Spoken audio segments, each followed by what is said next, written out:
That's A lot of them.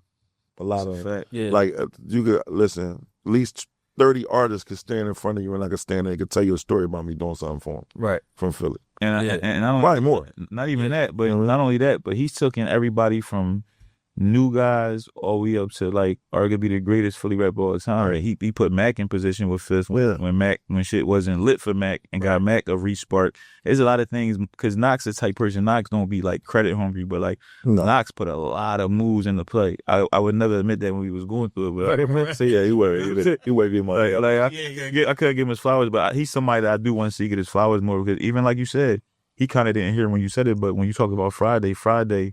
You know, I'm on that tour right now, so running around with Cash Money and my brother Freeway, people seeing, you know, and it's not just Birdman, but Friday, was it Fridays? Birdman was in Philly, and when he moved, he didn't move till Knox was next to him, and, you know, seeing that relationship, and Knox got that kind of relationship with not just him. Right. Now, a lot of people, Fat Joe comes to say, a lot of people, like, you'll hear Knox knowing these guys, not just them, but the people around them. You know, listen, when I interview Knox, right? Knox, both of y'all interviews with me is some of my biggest interviews on my platform. Right. No bones about it, no doubt about it. Me and his shit started all type of content. Yes, it did. Me and your interview got him to call me, and I did his going away party, and he was like, "No, I know I talked to you 2 years ago, but yeah, now it's time because this nigga up there said some shit.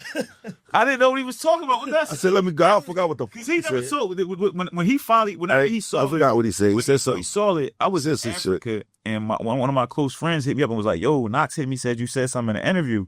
And I was I was in Africa, so I was like, I got mad at the person who called me. Like I was on like this ambiance, like I don't want to hear that foolishness.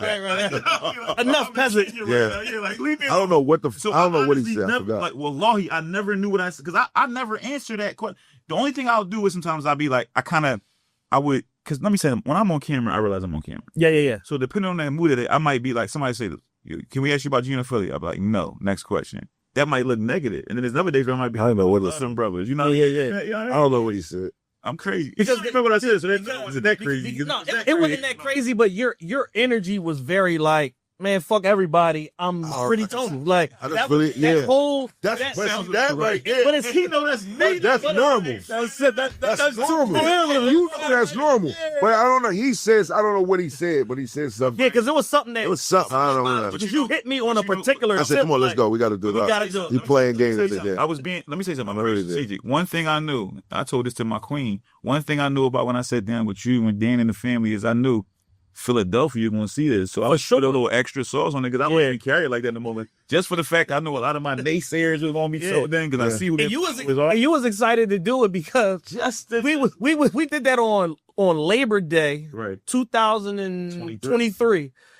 The whole lead into the weekend, you was calling me every day, like, "Yo, you ready? Cause have your shit ready." Like it was a whole lead in. Like he was producer. Like then he was like, "Oh, hold on, no, change this. Flip the viewfinder, Dan. Let me see." But you know what's crazy though? Look, I'm gonna change these. I'm gonna tell you what's crazy about him, and I say this all the time.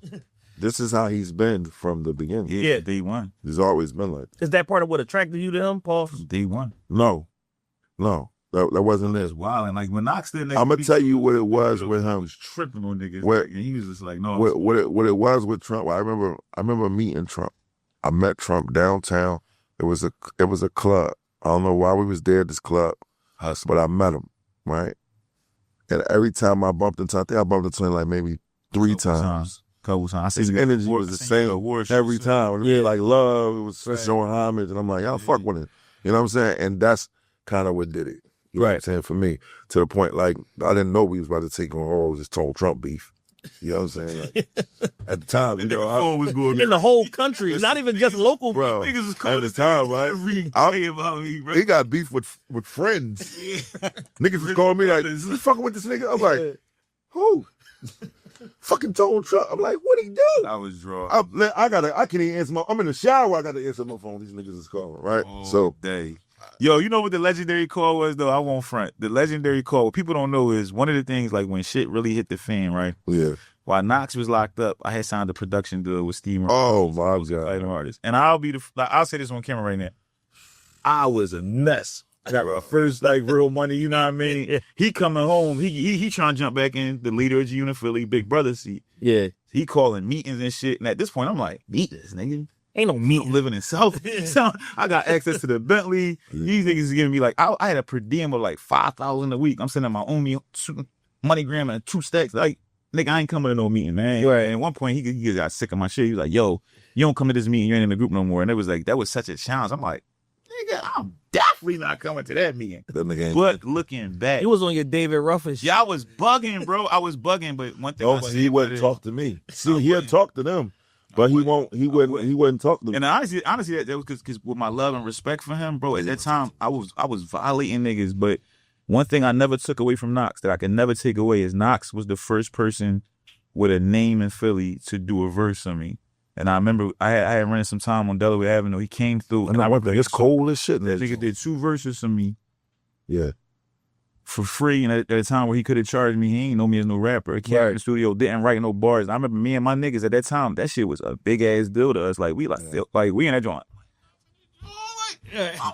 Like, you know what I mean? So for me, my experience around Knox was like school for me. Even with them niggas, because them niggas really was more experienced than me. You know what I mean? Them niggas was like real rappers. Like I was a nigga that I always been a hustler. Like they getting money, girls like that, I'm gonna do it. I don't give a fuck with it. Like, you know what I mean? Like I figure that shit out.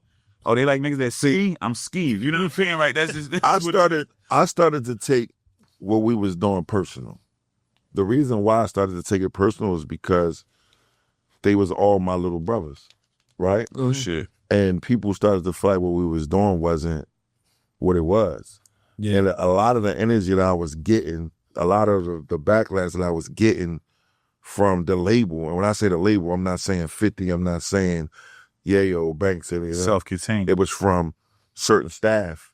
Got it. You know what I'm saying? That didn't like it. You know what I'm saying? And I didn't want them to feel that because I just felt it was going to deter them from what we was doing. Yeah. So I had it in my mind that we got to make this project the best project because these niggas don't understand it. They're trying niggas really talented. So when we go in the studio, everybody always wrote their own lyrics. Yeah. Let's be clear on that. Everybody wrote their own lyrics, right? But I always formatted the structure of the song. Yeah.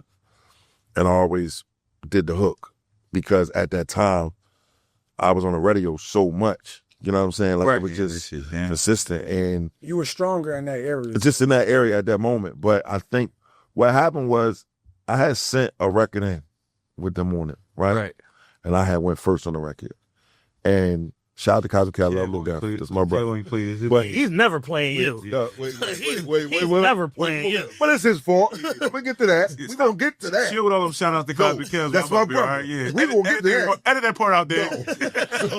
So he had only played my part at the time. Yeah. So I said I was sick too, bro. Oh my and I God. knew I heard them. Yo, I was crushed. So what I did was I had my whole family listening to this shit. I'm like, I go, guy. I mean, he did what he was like, right there, like, I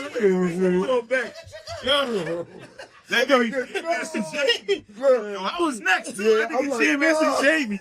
I'm in that joint like, yo, everybody shut down. Listen, bro, it was like slow motion. I'm like, no, he did this, do that, right? So now, but it taught me something. This is no lie, bro. It taught me something. I said, I know what I got to do. I said, all right. So we go in the studio.